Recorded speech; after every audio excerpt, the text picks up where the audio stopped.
না তো আজ কেন মতো কেন হাত জোর করতে হচ্ছে কিসের জন্য?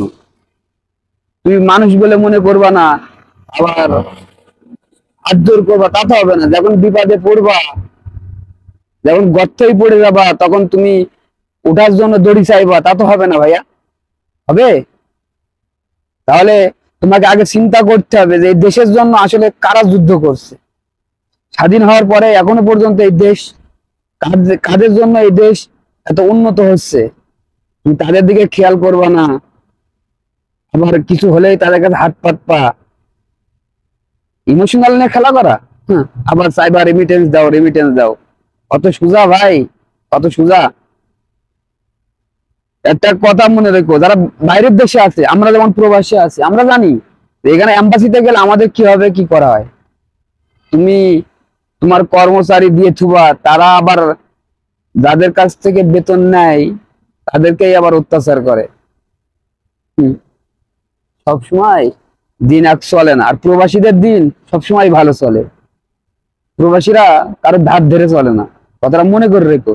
আর একটা কথা সব থেকে বেশি মনে করো, তুমি যতই এখন ভিক্ষা চাও না কেন, আর কোনো কাজে দিবে না। কেন কাজে দিবে না জানো? কারণ তুমি প্রথম কথা প্রবাসীদের কোনো সুযোগ সুবিধা দাও না। অনেক শিক্ষিত মানুষ যারা প্রবাসী আছে, তারা চাকরি না পেয়ে প্রবাসী এসে, অশিক্ষিত লোক এখানে প্রবাসী এখন আসে না। কথাটা মনে করে রেখো। শিক্ষিত লোক প্রবাসে আসে, তো বাংলাদেশে চাকরি পায় না বলে। এবার তাদের কোনো সুযোগ সুবিধা নাই। ঠিক আছে, বললে তো অনেক কিছু হয়ে যায়। এবার চিন্তা করো, আমি বলি যে তুমি যে টাকার আশাটা করছো, রেমিটেন্সের আশাটা করছো, মন্ত্রীরা যে হাত জোর করছে এখন, হুম, যে রেমিটেন্স না পাঠালে দেশ অনেক রসে তলে চলে যাবে, এটা কি যাবে? তো কারণ রেমিটেন্স অনেক কিছু বাংলাদেশের জন্য। তাদের তুমি কোনো সুযোগ সুবিধা দিয়েছো? দিচ্ছ না তো। তাদের ভাই, তাদের বোন, তাদের ছেলে, তাদের মেয়ে এখন রাস্তায়, তুমি তাদের ওপেন গুলি করে মারছো। মনে হচ্ছে কি জানো, তুমি পিলান্টিতে গোল দিচ্ছ। গোল কি নাই, এটা ভেবেছো? এটা ভেবো না, ভাবলে ভুল হবে। গোলবারটা স্বাধীন না, মাঝখানে একজন আছে, চিন্তা করে দেখো। আর তার এরিয়াটাও আছে গোলের। তুমি ভুল জায়গায় হাত দিয়েছো। ওই যে সাপের লেজে হাত দিয়েছো, সবল তোমার খেতেই হবে।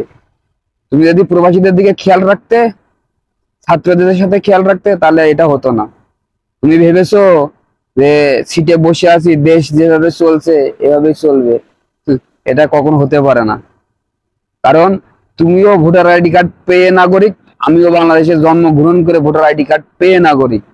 তোমারও যতটুকু অধিকার আছে, আমারও ততটুকু অধিকার আছে। তোমার ওখানে নিয়ে যাওয়া হয়েছে, আমরা তোমাকে নিয়ে গেছি সাধারণ জনগণ। সেহেতু তোমার সাধারণ জনগণের উপরে চোখ রাখা উচিত ছিল, প্রবাসী ভাইদের চোখ রাখা উচিত ছিল। প্রবাসী ভাইরা কোথাও যে শান্তি পায় না, কোথাও না। বাংলাদেশে কোনো অফিসে যে শান্তি নেই, এয়ারপোর্টে যে শান্তি নাই, কোথাও যে শান্তি নাই। আর তুমি তাদের কাছে হাত পাতো। ভিক্ষে করা লাগবে, ভিক্ষে করলেও প্রবাসীরা রেমিটেন্স যাবে না, ব্যাংকে টাকা পৌঁছাবে না। তুমি থাকাকালীন একদম ওপেনলি ডাইরেক্ট শর্ট দিয়ে দিলাম তোমাকে।